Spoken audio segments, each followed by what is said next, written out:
So in the wonderful movie Jerry Maguire, there's a scene where Jerry's on the phone with his client and he says to the client, help me to help you.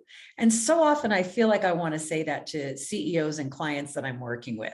So here's an example. I have a client who asked me to work with him to get him on podcasts. So I went and I looked at all the podcast lists and I put together a great pitch and I did a one sheet and I went out to the podcast and I got a lot of podcasts to say, yes, we're interested in having him on as a guest. But then when I would go to his assistant or to him to try to get him scheduled, he was never available. His assistant said he was busy. He didn't call me back. And so in that sense, even though he's a really great person, he wasn't making it a priority. And part of drunk marketing is that you put the money into the marketing and the branding, but you don't put the time in. To be sane and sober in marketing, you have to have both the money put in and the time put in.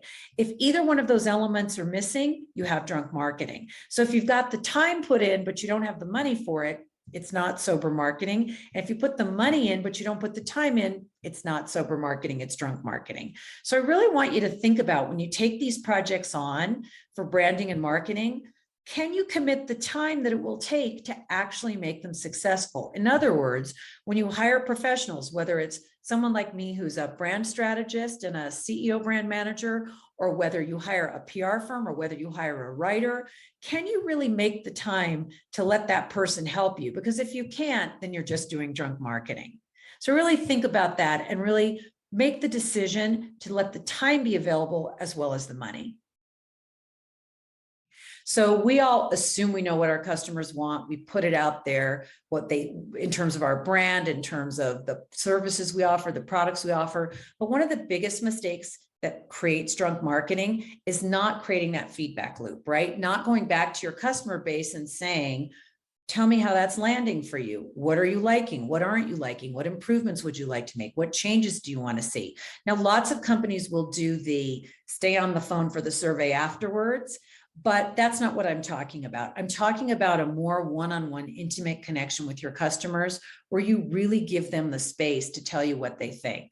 So that can be done through focus groups, that can be done through one-on-one calls, that can be done through social media. But the reality is that you really do want to check in with your customers and see how is the way we're branding ourselves, how is the way we're fulfilling on our business landing with you, right? And a lot of people just don't do that. A lot of companies don't do that. Even when it comes to CEO branding, you want to know as a CEO, how is your market, so to speak, responding to your messaging? And a lot of that you can see in the comments on your social or when people talk to you about what you're posting. So for example, I have a client, I started managing his social media as a CEO.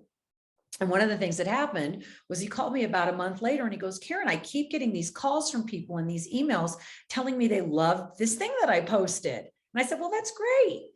So you want to be able to pay attention to how are people responding. And that takes not only a thoughtfulness, but that actually takes some structure. You have to set it up to check in periodically with your customers or to check in periodically to see how people are reacting and responding. And so the whole point of this really is that drunk marketing doesn't have any loops to it. You just put things out there and you hope for the best and you don't really pay attention to the feedback.